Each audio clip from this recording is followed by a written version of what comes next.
Peace, family. Welcome to another episode of Underground Railroad Productions, UGR TV. This is your host, Brother Rich. We are at the Harriet Tubman Memorial. The last joint we did outside, I believe, was the Frederick Douglass Memorial on 110th in Frederick Douglass. This is in New York on 122nd in Frederick Douglass. Blue and Red had mentioned that in the last video, but we here today. I want to talk on an important topic with Red. I'm with Red today. I was reading the New York Times, this article, Red, and I'm gonna post the article as I'm talking so they can see it. But I'm reading this article in the New York Times about the U.S. suicide rates has surged to a 30-year high. And I'm thinking about conversations I have with people. I'm thinking about me walking down the street. I'm seeing more and more homeless. I mean, I'm talking about young homeless people.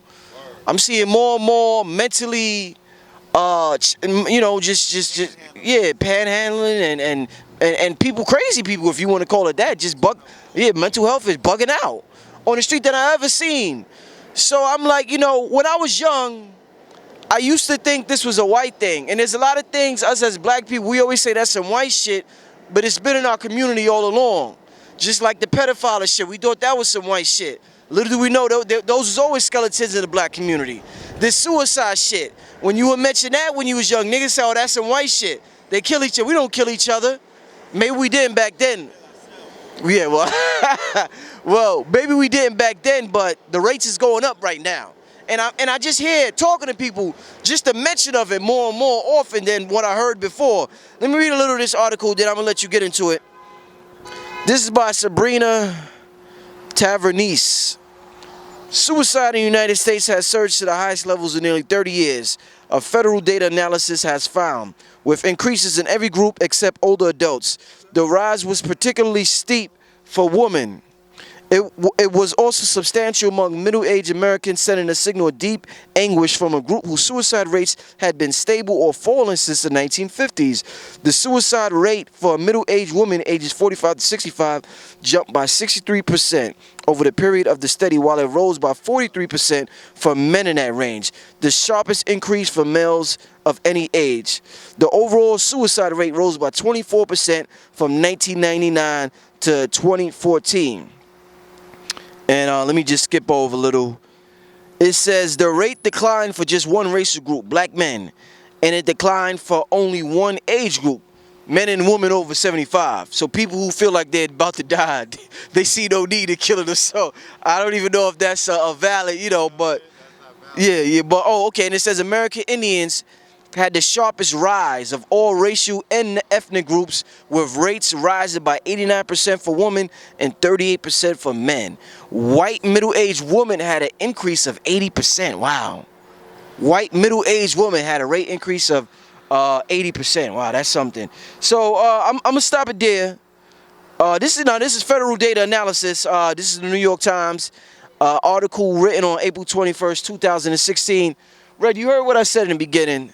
I thought that this was something that did not affect our community, but as we noticed in 2016, even the cyberbullying online, there's more and more depression running rampant. There's people that call me that they don't even want info, they just want to talk to somebody. Like you know what a lot of people tell me? Man, I'm the only conscious person where I'm at. I ain't got nobody to talk to. Talk to me about this sharp increase in suicide rates in every group. Well, except, I don't know, well, you're going to comment on the black males, but yeah, you're going to comment on that. But talk to me about the increase in the suicide rates that this country is seeing dramatically increase. First of all, my disclaimer, before I even begin this video, this would be something that I would definitely want Blue Pill to be a part of. He brings a perspective and a scientific analysis to this topic that I would never want to step in front of or act like I could be the only voice on. But I'm going to speak about it from my perspective, hopefully, which is appreciated by the family. Now, this is very tragic, and I'm glad that you're bringing this topic up, Brother Rich. This is a very tragic report that has come out dealing with, drum roll please, trauma, okay? going back to what we've been dealing with, a narrative that we were brave enough to bring to the attention of the community a few months ago, and not bring to the attention like it didn't exist before, but based on research that we've been doing, myself in particular, after receiving Brother Blue Pill's Blue Pill about trauma in the conscious community and by proxy the black community, my research took me to places where I never really was able to go before, and it really dealt with the mental health of our community, the mental health of people that we've been listening to in the entertainment industry, the mental health and the spiritual health of our open opponents. Now, they said that the suicide rate amongst black men in particular has fallen. I would say that that's, that may be a misinterpretation, and not to throw our brothers under the bus. I'm not doing that, brothers. I'm saying that, yes, it is kudos that the fact that we are physically taking our lives, having overdoses and putting guns to our heads, that has fallen. Salute. That means something. But according to where I'm from, where I'm standing, my perspective is that our mental health, the issues that black men are having with mental health, it has increased. And the fact that the brothers are standing on the corner with packages in their pocket of crack cocaine or bundles of heroin, or in the trunk on the highway, there's a few birds in the trunk. Or you putting on a ski mask trying to be Ray and Miz from Money and Violence, kicking down doors and tying people up. You're committing a form of suicide that's not necessarily on record as suicide, but you are still risking your lives. You are still gambling with life and crapping out at alarming rates. Okay? So if a brother went to court today, he got 80 years. The feds just did a sweep in the projects, the biggest of its kind in Harlem. And I said on Facebook, or in the Bronx, pardon me, they did the biggest sweep in New York history in the Bronx with some drug dealers. And I said the people that are going to take a direct hit from that is House of Hoops, Foot Locker, and GameStop. Because those brothers that are getting swept up, the money that they're making is not going to the conscious community or any organization dealing with the upliftment of fallen humanity. They're not. They are terrorizing their neighborhoods. They are poisoning their people. They are contributing to the death cycle. So the people that are going to take a direct hit are the consumer, the people who have set up on 125th Street to suck the money from this consumer base. All right? So all I'm saying is we are committing suicides on levels that are different than just blowing your brains out or overdosing on smack or heroin and other things like crystal meth. But how is it that in dominant society that has been set up, right, by Europeans, let's be clear, by the white Anglo-Saxon Protestant, they call them the WASP, alongside their co-hosts, which would be the Jews. How is it that in dominant society, the people who dominant society has put in place to be the haves over the have-nots, how the hell is it that they're taking their lives at alarming rates? And the women who supposed to be procreating, right? Supposed to be continuing the cycle of life, they're saying in a resounding way, because people talk about the zero birth rates of Europeans. Based on conversations and researches that we're having, it's not based on the fact that European women cannot have children. They're opting out of having children with white men. They're opting out of procreating their race. They're saying we would rather go with Asians. We would rather go with black men. We would rather go outside of the gene pool of Europeans and procreate with their race, who they identify as genetically superior than the race that they come from. That's where you're getting the zero birth rates. Okay? That's what's going on. So it said that the number of European women at a certain age, the suicides amongst them, 80%. That is a staggering number. So what is it about dominant society, the patriarch dominant white society, that their mothers, their women, their girlfriends, their daughters, their aunts, and all of them are not pleased in this society, that they're deciding that they want to kill themselves in a society post Margaret, what's her name? Singer, post-feminist Gloria Steinem, when they said that they're bringing in this age of feminism post-1960s and the shit's supposed to be working. What's the problem? What's going on? Okay? And now we live in this era of social media now. Okay, now you have to factor that in. So social media is this. Brother Polite did an excellent presentation when he was talking about the fact that when you study the mind, when you study the universe, and when you study social media, there's an interesting correlation between all three. When you go and watch the movie The Matrix, what did Neo say? Or what did they say in The Matrix? What did Tank, right?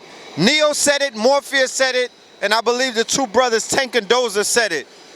They said that if you die in the Matrix, you die in the real world, right? So they're misnoming something called cyberbullying. I'm taking it further, and I'm saying do the research and do the knowledge that if they kill you online, if you get bodied in cyberspace, if they kill you in the comment section, if you die in a YouTube video, if you get washed up in a debate, if you get knocked out and washed up on a World Star video, you die in cyberspace, guess what's happening in the real world? People are killing themselves, okay? They can't take it. Because if you die in cyberspace, you die in the real world. Now we got the numbers to prove it. So, because Frances Cress Welsing did an excellent piece in the ISIS papers, I recommend that the family go and get the ISIS papers. Don't download it, purchase it. She talked about narcissism. Then, when you factor in the fact that social media, the rise of social media, YouTube, Facebook, Snapchat, Instagram, they are feeding the narcissism in people. They're creating a narcissistic society. They are dealing with narcissism on levels never seen before, right? So people now have been affected by that. As a result of that, they want to look like people. They want to be like people. They want to live vicariously through their idols, like a Kim Kardashian, or who is someone else that they are putting out in the public, Kylie Jenner, all of the Kardashians, Blac Chyna, Amber Rose, Nicki Minaj, Little Kim, okay? As you can see with that sister and what she's going through with her mental illness or her mental sickness or her self-hate, where she doesn't appreciate who she is. So white women want big butts, they want to twerk. White women want big lips. White women want features that African American or Aboriginal, indigenous, melanated women have. White women want a derriere, they want ass. Black women want the white features. Black women want the aquiline noses, the thin lips, and they want to take away from features such as succulent breasts. Okay? And Becky with the good hair. Shout out to the Beehive on the hunt for the Becky with the good hair. When you find her, do what you got to do to her. So this reverse process is taking place. But Western society, white Anglo-Saxon society, Christianized Christian Judeo society is pushing an image of beauty, and a lot of white women are becoming confused. They want to be Rachel Dozier. So what are they doing? They're committing suicide at alarming rates. What are some of the sisters doing? They're committing suicides because Western society is saying, yo, black skin is not beautiful, so they're getting cyberbullied. Oh, you too dark. Oh, your lips are too big. Oh, your hair is too nappy. Get that natural hair movement out of here. You need a weave. You need a lace front. Your face needs to be beat and all of this other stuff. Then the homosexuals are telling women they're dictating what the status of beauty is. So they're telling women, you got to look more European to be accepted in their society because in their mind, they want to be Romans. Facts. I'm telling you. You need to sit down and talk to them. Nothing that they talk about is dealing with anything African. It's all Romanistic Greco shit. All right? From the designers that they follow, to how they want black women to look, to how those motherfuckers look, okay? It's all Romanistic. So they're confusing the people. So all kind of confusion is taking place. And what is the result of that? Depression. Because if you're dealing with a narcissistic society, you could never be content. So it's always gonna be depression. If somebody, so you wanna release dopamines, press like, say that you love my video. I want this many followers. People are unfollowing me. I'm depressed. They're negatively commenting on my video. I'm depressed. They don't like me. I don't get as many views as, I'm depressed. I don't have as many followers as Rich. I'm getting depressed. So in my depression, I want to commit suicide because my significant other, I'm unplugged from the real world right now. I'm becoming a fucking android. I'm slowly becoming less human. I'm slowly becoming dehumanized. I'm slowly becoming an android in this artificial digital realm. They call it an android meme. So I don't get love from my significant other anymore, touching me, kissing on me on my cheek, telling me that they love me. If they didn't say that shit on Facebook today, if I didn't get 100 likes on a status update, or if somebody didn't like my picture on Instagram, I don't feel myself. I feel like my self-worth is a little lower. So what may I do? Show a little butt cheek. Start twerking in the fucking mirror. Show some nipple. You dig what I'm saying? Start doing all kind of stuff to my face to appease people that I never met before. So it's a sickness is taking place. A sickness is taking place, and we see the numbers. You know, a lot of time people try to associate depression and mental issues with poverty. And they're saying that, you know, when you're poor, you go through this shit. When you're poor, you're depressed. And a lot of people that don't have a lot of money, in their mind, they say, damn, if I just had some money, shit would be all good, man. Damn, I wish I was rich, man. Shit would be all good. But then you have the rich folks, the millionaires, that's just fucked up in the head. They running to Deepak Chopra, trying to look for help. Yo, we out here, listen. Okay. I've been following y'all for like 3 years now. All right. All right. Turned 23. Okay. Come on, Let the family know. Oh, yeah. We gotta give life to I'm the out family. here with the big bro pill.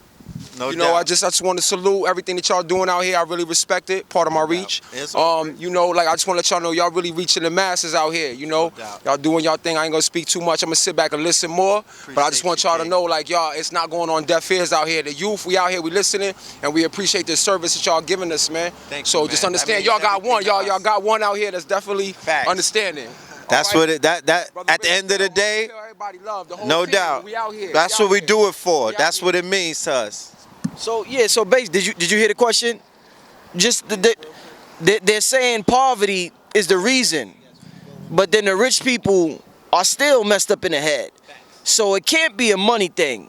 It can't be a money thing, Red, because when people get money and they millionaires, look at, you know, Hollywood.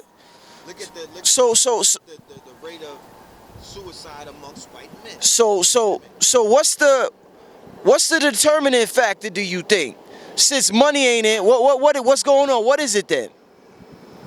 It deals with self-worth, all right? Because you could have my first phase of quote-unquote nigga richness. I was empty inside because I had no self-worth. So I was spiritually bankrupt, okay?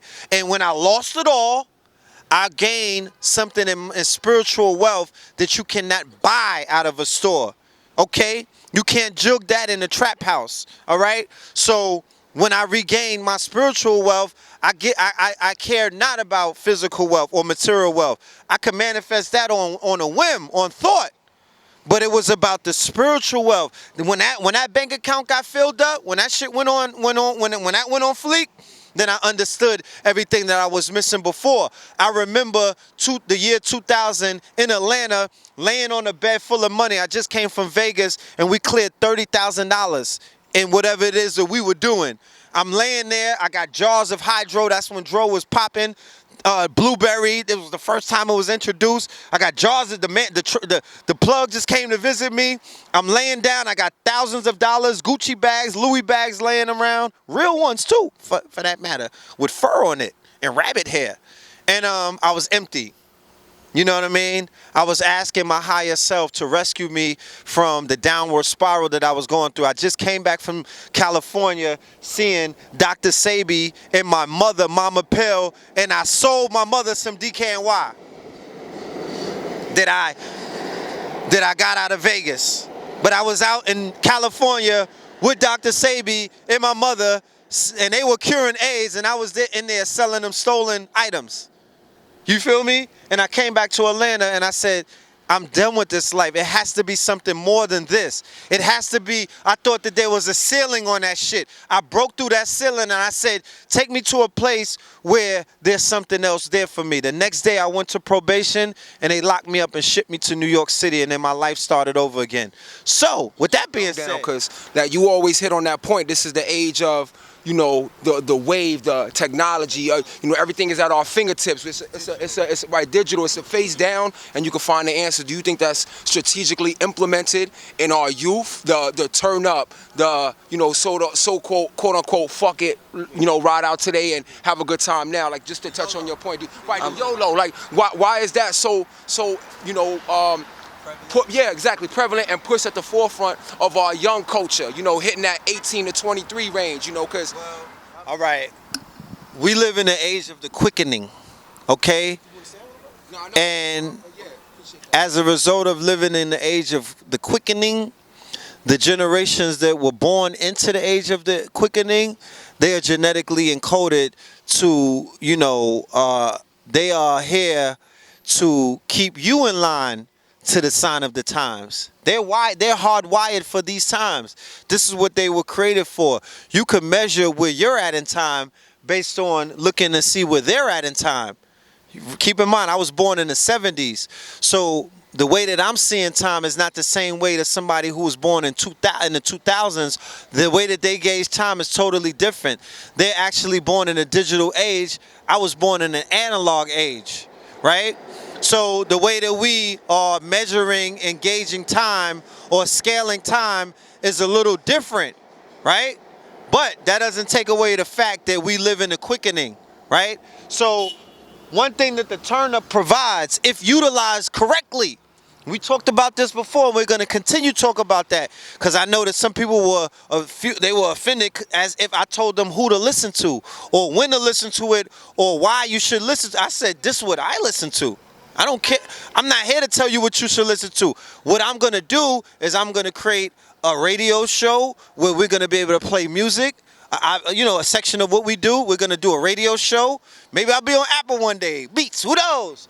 But I'll be able to do a playlist, and then you'll get to see what I'm talking about, the way that I put the music together and the way that it works for me. Because what I do when I listen to a turn up, I let it turn me up, and I know that I'm turning up I know my energy is turning up, and it's gonna help me manifest faster because I live in a quickening. So it's almost like 3D printing. Now your ideas could go into a prototype mode way faster than it did 10 years ago. That shit would have to, you would ship to China, you would sit around and wait weeks, then it would take time for the prototype. Now you could do a prototype right in your kitchen with a 3D printer, meaning that now if you have an idea, you could go from idea to finished product in a 30 days time. You could shoot a movie in 30 days time with all of the equipment that's available to you. That's what the youth is moving with. They're moving with that kind of tenacity. But let me tell you something. Pornhub, Xvideos, WorldStar, ESPN, WorldStar, Vlad TV. They are distractions. They are distractions out here. They are main distractions that are put in. Huh? No, I fucks with Vlad the long way, Lord Jamal, and a few other people, but I don't do chatty patty. I don't do gossip. I don't do a lot of stuff that's not basically, you know, I do research of the culture. I'm a connoisseur of my culture. But what I'm saying is sometimes there are sites that are set up and there just to suck your time away. I love me some Money and Violence. You know what I mean? But I remember Money and Violence binging. And I'm not going to say that took my time. But in this era that we live where everything is at your fingertips now, it is a deluge of information. Content is king. It's a deluge of content. So you have to have a filter system within yourself or you'll be drowning in Netflix and chill. Your ass will just be watching Orange is Black 8 times over. Empire. You might do season 1 20 times because. just because you didn't have options of studying, just because you didn't have options of researching, just because you didn't have an option of doing something that would empower your mind and your brain. I'm on TED Talks. You feel what I'm saying? I'm over there. I'm reading the shit all up in tech. I'm at the meetups. I'm at tech meetups every other weekend. You dig what I'm saying? I'm on NYU's website. I'm all over the place. I'm in Africa researching what they doing. I'm following them on Twitter. I'm on BBC and all kind of stuff. So I'm balancing my scales of what I eat. Because what you take into your eyes and your ears and your mouth is what you eat. So all I'm saying to answer what Rich is saying is that the time that we are wasting, take it from your brother Red Pill. I did 10 years on 125th Street, and I don't know what the hell. I don't even know where it went. I can't remember before the Barack Obama wave. I just can't. I have no reference point of anything prior to that. I don't know what happened in 2006. I don't know what happened in 2005, day by day. I can't tell you that. I have to see pictures and old videos and other things. When Facebook be reminding me of stuff, that's the shit that I need to remind, because I'm moving so fast, at a fast pace, that I have no time to look back that's why we're doing the documentary from 2005 to 15 of these 10 years in these streets, to show the family like a lot has been done. It's all condensed. I could never have enough time on this microphone, in this camera, to tell you everything that we did off camera, on camera, behind the scenes, whatever the hell, in 10 years. But I know a lot's been done. I had to sacrifice standing in the street. Niggas laughed at me. I get ridiculed to this day by people right next to me about what I'm doing. I get talked about, backstabbed, all kind of shit. There's all kind of snakes around. I'm really in the land of snakes. People who say that they my friends or my besties, these niggas are stabbing me all day. You know what I mean? Oh, Scorpion King, that ain't nothing. You ain't never gonna come out with that. It's Facts Initiative. You need to do an interview with me. Don't do Facts Initiative. The nigga told me I need to be interviewing him, and I need to come and deal with what he's dealing with and forget about my facts. A nigga said, yo, I'm popping. I'm the shit. I'm the smartest nigga you know. Fuck that fact shit. Come and interview me and get down with what I'm doing. You know what I'm saying? I sent niggas to Scorpion King and asked them, yo, I need assistance. Niggas was like, I never got an answer. Nobody talks to me about facts. Nobody talks to me about what I need. Nobody asks no questions. But I'm always giving. I push other people. But now when I try to push myself, I'm selfish. You know, Red Pill, it's all about him and all of this stuff. So all I'm saying is, you can't work, because if you focus on everybody else except yourself, you're going to find yourself 10 to 20 to 30 years later trying to put yourself on. Right? While you put everybody else on, you're going to be trying to put yourself on. So it's not time for that anymore. You got to focus on your initiative. You got to focus on your movement. You need a team, because this shit is moving so fast and there's so much to be done. How the hell could one man do it? Or two people? I got me and my whiz. That's my team. Me and my whiz and my collaborators, the people that work with me. You know what I mean? But I need a team. I need a team because it's so much that I did, but I'm on 40%. My book hasn't come out. My documentary hasn't come out. The album ain't come out. The film didn't come out. Nobody's seen my artwork. There's 20 designs for my clothing line. I gotta snail pace at that, because that's challenging. You feel what I'm saying? My TV, my platform, I don't even do lectures. So it's so much that I haven't done. People are like, yo, you doing your thing. I'm like, doing what? I'm not doing nothing. I'm trying to do more, because it's going so fast. It's so much going on, and there's so much to be done. We're in the midst of a renaissance. We're in the midst of an evolution. We're in the midst of a revolution. So are you serious? There's millions of us, but there's a handful of people who we know their names. So last night, to cut this short, Young Pharaoh was on our show.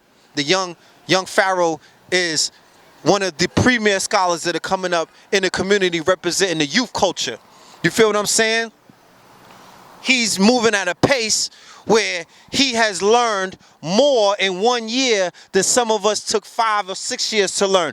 Do you know why? Because some of us who didn't have anything, who kicked the doors down, who went nights without eating, who lost loved ones and got walked out on and all kind of shit. We was on the cross, nailed, birds picking all over us. We lived like monks for almost a decade.